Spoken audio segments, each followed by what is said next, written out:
हमारे साथ अनिल जी मौजूद हैं यहाँ पर मेरठ में, गाजियाबाद से हैं सर। आपको क्या प्रॉब्लम थी और सबसे पहले आप गाजियाबाद में करते क्या हैं सर?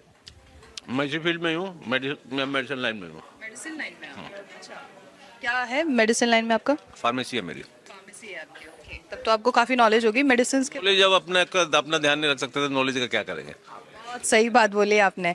तो आपको क्या प्रॉब्लम थी सर? एक्चुअली मैं खाता पीता बहुत था, तली हुई चीज़ें बहुत खाता था, मीठा बहुत खाता था, तो शुगर और बीपी हो गया।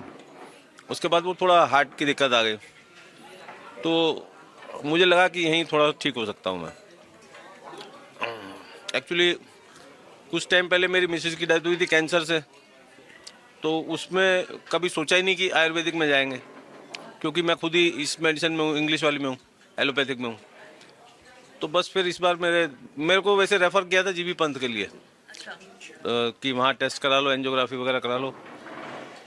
इको कराया था मैंने, इको और ईसीजी कराया था, तो उसमें थोड़ी सी प्रॉब्लम आई थी, थोड़ा ग्राफ हिला हुआ आया था, तो उन्होंने कहा भी वहाँ एडमिट हो जाओ। अच्छा, यहाँ मुझे लगा कि हो सकता है कि यहाँ आ जाऊँ तो एडमिट ना होना पड़े, तो बस थोड़ा सा मन में था कि शायद यहाँ आके बचाव हो जाएगा, तो बस फिर इधर आ गया और अच्छा लगा यहाँ आके। कब ये डायग्नोस हुआ था आपको?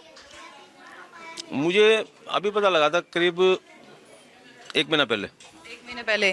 तो अंग्रेजी दवाइयाँ ही ले रहे होंगे आप? हाँ, मैं कई सालों से खा रहा था। हाँ, सालों से? 1 महीने पहले प्रॉब्लम हुई है तो सालों से दवाई किस? सालों से सिंपल खा रहा था ना, बीपी शुगर के।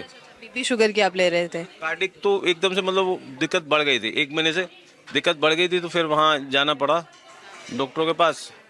डीएम के पास भी गया, जो डीएम मतलब उसमें होता है ना, एमबीबीएस होता है, फिर एमडी होता है, फिर डीएम होता है। तो उन्होंने क्या कहा कि जो है वहाँ एक बार वहाँ बात कर लो तुम जाके जीबी पंत में।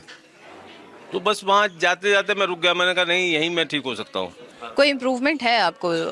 ये दूसरा दिन ही है, फिर भी कोई इम्प्रूवमेंट मुझे लगता है 90% है। एक दिन के अंदर में? हाँ, 90 मेरे को भी जैसा फील हुआ, क्योंकि मैं अपना वो मॉनिटरिंग कर रहा हूँ ना, ब्लड वो शुगर और बीपी, तो वो जितना फ्लक्चुएट होता था उस हिसाब से नहीं आ रहा। क्योंकि मेरा बीच में बीपी ऐसा भी होता था, 200 प्लस भी हो जाता था, शुगर 400 प्लस भी हो जाती थी। तो अब वो अब न पाया, अभी मॉर्निंग में करवाया था तो बीपी जो है 80 और 120 आया, शुगर आया 210। हाँ, तो मेरा बहुत ज़्यादा फ्लक्चुएट होता था। अभी वो सारी लग रहा है कि डाइट की वजह से कंट्रोल हुआ है। डॉक्टर बीआरसी का आपने कोई कॉन्फ्रेंस ज्वाइन किया अभी? हाँ, उनका किया था। हाँ, तो आप समझे? आप हाँ जी, क्या क्या अच्छा लगा या क्या समझे आप उसमें? नहीं उसमें यही समझा भी जो हम खा पी रहे हैं उसी वजह से हमें प्रॉब्लम आ रही है, तो अगर हम अपने डाइट से ही रखेंगे तो इम्प्रूवमेंट आएगी ही आएगी, और 100% आएगी। हाँ, क्योंकि जहाँ डाइट को हम तो उसमें रह जाते हैं ना, टेस्ट के चक्कर में रह जाते हैं। बस इसमें ये लोग ऐसी डाइट दे रहे हैं कि हमें भाई टेस्ट भी आ रहा और इफेक्टिव भी है, हेल्दी भी है।